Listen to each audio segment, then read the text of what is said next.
Hey, this is Dr. Cody Sipe with the Functional Aging Institute, and I want to tell you how to use whole brain messaging to capture the hearts and minds of your potential older clients. You know, marketing is kind of one of those things that is very nebulous for a lot of us. You know, how do I do it? What do I do? What do I say? And what images do I put together?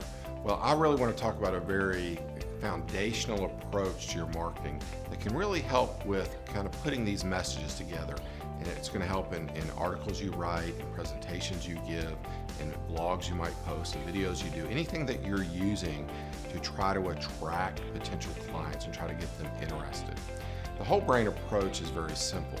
We want to lead with the right, follow with the left. What does that mean? Well, we've got to look at kind of what our right brain and our left brain do independently of one another. Obviously, we use our whole brain. We use sections of our brain for different pieces that we do throughout the day for different tasks, whatever it might be. But when we look at kind of from a marketing perspective, there's a very basic difference between the right and left sides of the brain. The right brain is that more creative side of the brain. It's the more emotional side of the brain. The left side of the brain is that more logical and factual side of the brain. So we want to appeal to both sides of the brain in order to really capture the attention of these potential clients. And this is going to really make our marketing messages much more effective. You know, oftentimes we just want to give facts. And we think, well, people very logically make decisions, right? So we've got to give them all the information. Well, that's not always the case. I mean, think about how many decisions you've made, how many purchases you've made that really weren't logical. They weren't based on the facts. It was based on because you wanted it, right? Or because there was something interesting about it, or maybe it was just because there was a certain star that was affiliated with it. I mean, there are a lot of different reasons why we make purchases, and older adults are no different. So, looking at kind of the right brain and the left brain, why do we want to lead with the right, lead with the creative side, and then follow with the left, follow with the logical, factual side of the brain? Well, it's very simple. We are in kind of a messaging overload, right? We see lots of marketing messages every day. A lot of things vie for our attention. And so we are always trying to determine, well, what is going to earn our attention, right? What are we going to follow through with, continue to read, or continue to watch, or continue to listen to? And so how we attract their attention, how do we earn the right to give them facts, is that we kind of use a story, or we use some sort of vivid imagery in order to generate their interest and compel them then to read the rest of the information. And so stories are a great way, a great tool that you can use in order to earn that right to give them all the logical, factual stuff. And so a story can come from a personal experience that you've had. It can come from a story of a client that you've been training. It can be a real story, like let's say a current headline, something that's going on that you take a twist on. It could be a story related to maybe an experience that someone else had that you just kind of heard of. It could be something completely made up. It doesn't really matter what the story is. The story needs to be compelling, it needs to be interesting, and it needs to logically be connected with the facts that are coming below, right? So you can't have a disconnect between those two. The message has to flow in, okay? So as an example, if you go online and you look at our Functional Fitness Solution program, that's our online training program that we have.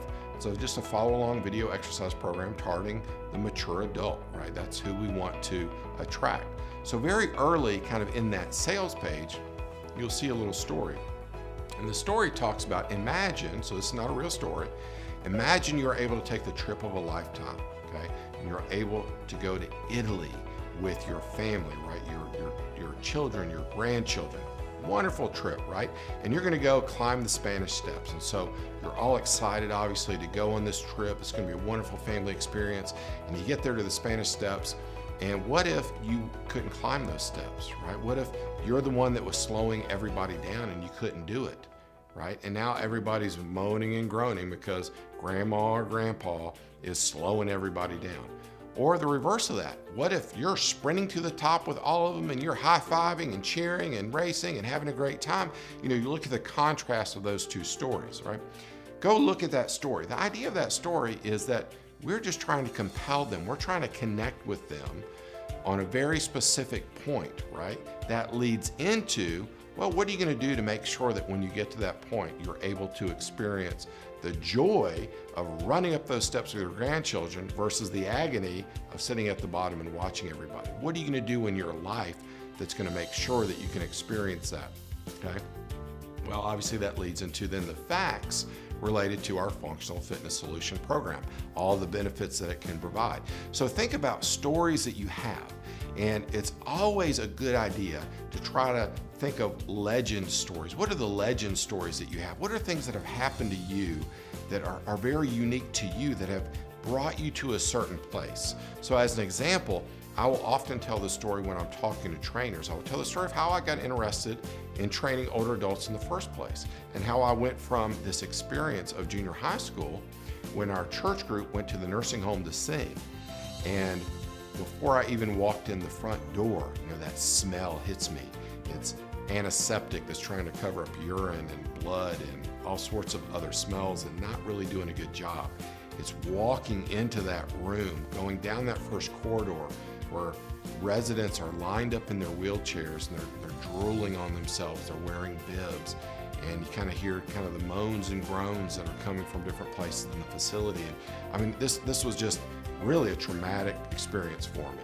I thought, man, if that's what getting older is like, I don't want to have anything to do with it, okay? And since I didn't really have grandparents in my life too much, I didn't have other older adults that I really dealt with, that's really all I knew. So then we fast forward to when I start my master's program. And I start my master's program at Virginia Tech. We're running a cardiac rehabilitation program on campus. Guess who's in a rehab program? Older adults. And now I have the exact opposite experience that I had earlier. These older adults are intelligent, they're capable and able-bodied, they're funny, they've got great stories to share. I loved being around them. And so you take that first experience that drove me away from working with older adults, that made me think of aging being just this horrible thing, to now I'm working with older adults going, wow, growing older can be pretty cool. It can be really good. Why can't people achieve what I'm experiencing now versus what I experienced as a junior high school student?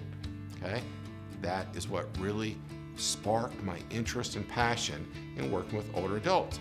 That is one of my legend stories, right? That's kind of a pivotal moment for me and what created this whole thing in the first place, okay?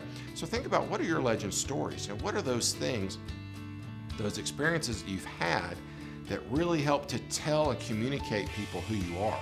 Those are really compelling. They're interesting. People love to hear that stuff. And so when you're telling a story, you've got to think about, all right, this is a great story. I want to write it very creatively, try to write it very vividly, but it's got to lead into a point, right? It's got to lead into now the other half of the brain looking at, all right, well, what are the facts? Logically give me the information. Now you've earned the right. Okay, you've earned their attention, you've earned the right to give them that information. And so they're going to read. Now they're going to read on, and they're going to be able to see, okay, the when, the what, the who, the where, the why, the cost, okay, the schedule, the this or that. Okay, they'll be able to read all those facts because you earn the right to give it to them. Okay. Now, once we put all that information together, at the end there's got to be, okay, what do I do now? Right? There's got to be some sort of call to action that ties both that kind of experiential storytelling with the facts to create some sort of action. What is it that you want them to do? Maybe it's that you want them to come in for a consultation, you want them to join a program that's being offered for a short period of time at a very highly discounted rate, as an example. What is it that you want them to do? You need to have a very clear call to action that then reinforces the story and the facts that you gave them. All of it must blend together really well. So the whole brain messaging approach is just simply using and taking advantage of what both sides of the brain are looking for. It takes both sides of the brain to really make a compelling message. So you want to make sure that you capitalize on that in all of your marketing messages.